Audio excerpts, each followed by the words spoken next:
भागवत महापुराण की जय। कृष्ण कन्हैया लाल की जय। राधा रानी की जय। भगवान श्री कृष्ण के सभी भक्तों को राधे राधे। जय श्री कृष्ण। आज मैं आपको सुनाऊंगी भागवत महापुराण में दशम स्कंद में 8वां अध्याय श्री कृष्ण के अन्य संस्कार और बाल लीलाएं। श्री सुखदेव जी ने कहा, परीक्षित, यदुवंशियों के कुल पुरोहित श्री गर्गाचार्य जी थे। वे बड़े तपस्वी थे। वसुदेव जी की प्रेरणा से वे एक दिन नंद बाबा के गोकुल में आए। गर्गाचार्य को देखकर नंद बाबा बहुत प्रसन्न हुए। उन्होंने पूर्ण भक्ति भाव से आचार्य गर्ग का आदर सत्कार किया और उनकी चरण वंदना करके उनसे अपने दोनों बालकों का नामकरण संस्कार कराने की प्रार्थना की। आचार्य गर्ग ने कहा, नंदी जी, मैं समस्त यदुवंशियों का आचार्य हूँ। यदि मैं इनका नामकरण संस्कार कराऊंगा तो कंस तत्काल समझ जाएगा ये देवकी का 8वां पुत्र है। वसुदेव जी के साथ तुम्हारी गहरी मित्रता है। वह दुष्ट ये संदेह करने में विलंब नहीं लगाएगा कि तुमने उनके पुत्र को अपने यहाँ आश्रय दिया हुआ है। जब से देवकी के 8वें गर्भ की कन्या से उसने ये सुना कि उसे मारने वाला कहीं उत्पन्न हो चुका है, तब से उसे ये शक है कि देवकी के 8वें गर्भ से कन्या नहीं कोई पुत्र हुआ होगा। उसे वसुदेव ने चुपचाप कहीं पहुंचा दिया होगा। वह कहीं तुम्हारे पास तो नहीं भेज दिया गया। यदि मैंने इनका संस्कार किया और कंस ने इन्हें मार डाला तो हमसे बड़ा अन्याय हो जाएगा। नंद बाबा ने कहा, आचार्य जी, आप गुपचुप रूप से गौशाला में सवसित वाचन करके इनके नामकरण कर दीजिए। मैं यशोदा रोनी के अतिरिक्त किसी सगे संबंधी को भी इसकी खबर नहीं दूंगा। राजन, नंद बाबा के ऐसा कहने पर आचार्य गर्ग ने गुप्त रूप से उनका नामकरण संस्कार कर दिया। उन्होंने रोहिणी के पुत्र का नाम राम रखा और कहा, इसके बल की कोई सीमा ना होगी, इसीलिए ये बलराम के नाम से प्रसिद्ध होगा। उन्होंने श्याम वरुण यशोदा के पुत्र का नाम कृष्ण रखा। इसे लोग श्याम और वसुदेव नाम से भी जानेंगे। इसके अतिरिक्त इसके बहुत से गुणों के कारण इसके अन्य बहुत से नाम होंगे। ये लोक कल्याण करने वाला महान बालक होगा। समस्त गोप और गौओं को ये आनंदित करने वाला होगा। इसकी सहायता से तुम लोग बड़ी से बड़ी विपत्तियों को भी पार कर लोगे। ब्रजराज, पिछले युग की बात है कि एक बार पृथ्वी पर कोई राजा नहीं रह गया था।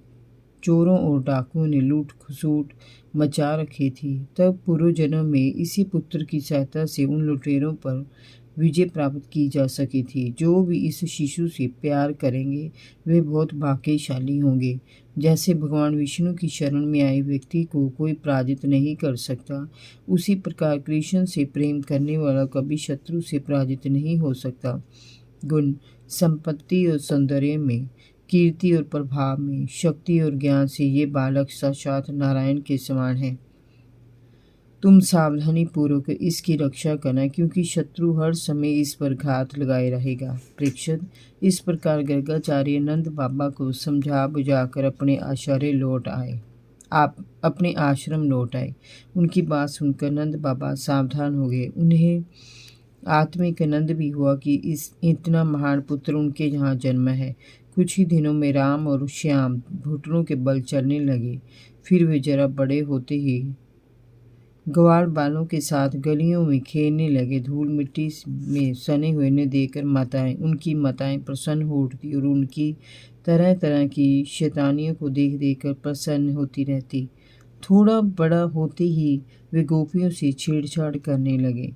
उनके दही और दूध के मटके छीन लेते, उन्हें खाली करके तोड़ देते। घरों में छीकों के ऊपर रखे मक्खन को चोरी करके खा जाते। गांव के बछड़ों की पूंछ पकड़कर उन्हें ऐंठ देते और जब वे भागते तो उनके पीछे पीछे दौड़ती।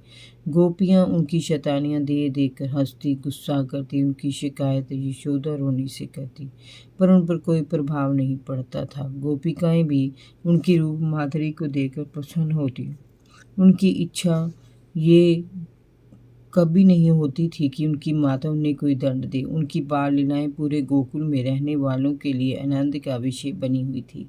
गोपिकाएं उनकी लीलाओं को देखने के लिए अपना काम धंधा तक छोड़ बैठती थी।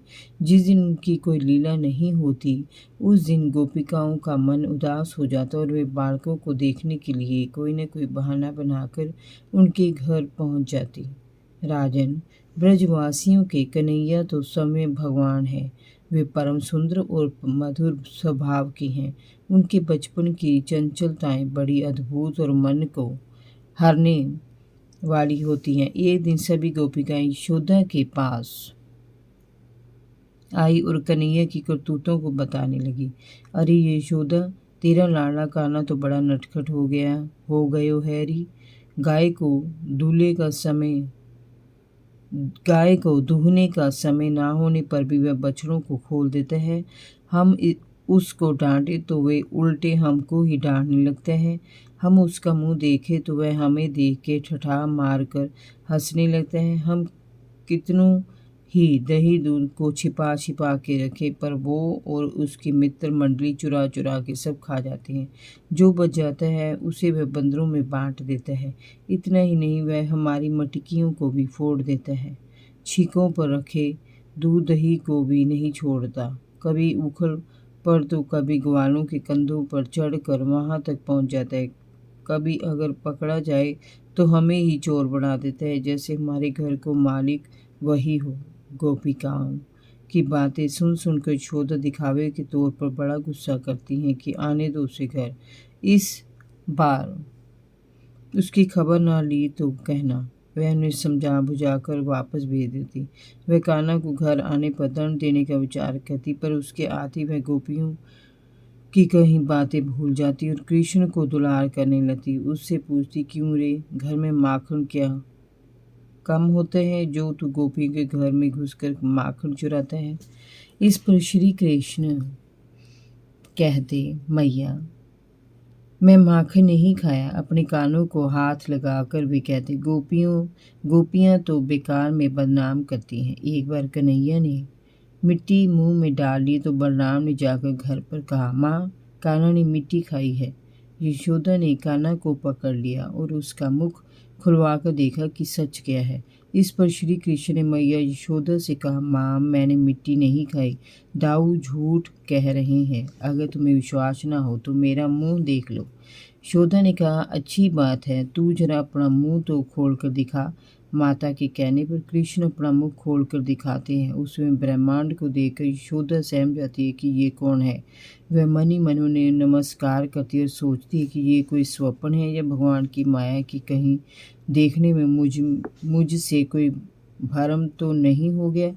ऐसा लगता है कि मेरे इस बालक में कोई जन्म जात योग सिद्धि है। सब बातों को भुलाकर वह श्याम को अपनी गोद में उठा लेती है और प्यार करती है। उसे लगता है कि ये सब लोगों की बनाई हुई बातें हैं। वह हंसकर हर बात को टाल जाती है। परीक्षित, सारे वेद, उपनिषद, सांख्य, योग और भगत जिनकी लीलाओं को गाते हुए जरा नहीं थकते, उन्हीं भगवान को यशोदा जी अपना प्रिय पुत्र मानकर अपनी गोद में हिलाती डुलाती रहती हैं। राजा परीक्षित ने पूछा, मुनिवर, नंद बाबा ने और यशोदा ने ऐसा कौन सा बड़ा मंगलमय साधन किया था जो श्री कृष्ण ने उनका सहारा लिया? यशोदा के शत्रु से दुग्ध पान करके श्री कृष्ण ने तो एक प्रकार से इन्हें मोक्ष पद ही दे दिया। भगवान श्री कृष्ण की अद्भुत बाल लीलाएं, जो वे अपने ऐश्वर्य और महत्ता आदि को छिपाकर ग्वाल बालों में करते हुए इतनी पवित्र हैं कि उनका श्रवण करने वाले लोगों के सारे पापों का नाश हो जाता है। त्रिकालदर्शी ज्ञानी पुरुष सदैव उनकी स्तुति गान करते रहते हैं। वे ही लीलाएं उनके असली माता पिता को देखने को क्यों नहीं मिली, परंतु नंद और यशोदा उनका सुख प्राप्त करते हैं। श्री सुखदेव जी ने कहा, परीक्षित, पूर्व जन्म में नंद बाबा एक श्रेष्ठ वसु थे। उनका नाम द्रोण था और पत्नी का नाम धरा था। एक बार ब्रह्मा जी ने उन्हें पृथ्वी पर जन्म लेने के लिए कहा। तब उनके आदेशों का पालन करने की इच्छा से उन्होंने कहा, भगवान, जब हम पृथ्वी पर जन्म ले तब जगदीश्वर भगवान श्री कृष्ण में हमारी प्रेम में अनन्य भक्ति हो। इस भक्ति से संसारी लोग अनायास ही विपत्तियों से पार पा जाते हैं। ब्रह्मा जी ने कहा, ऐसा ही होगा। उनके आशीर्वाद से द्रोण और धरा इस जन्म में नंद और यशोदा के रूप में जन्मे। राजन, इस जन्म में जन्म और मृत्यु के चक्कर से छुड़ाने वाले भगवान श्री हरि ने जब कृष्ण अवतार लिया तो उनके लालन पालन का अधिकार नंद और यशोदा को ही मिला। दोनों का उनके प्रति अनन्य प्रेम हुआ। जय जय श्री राधे। भागवत महापुराण की जय। कृष्ण कन्हैया लाल की जय। राधा रानी की जय। भगवान श्री कृष्ण के सभी भक्तों को राधे राधे। जय श्री कृष्ण।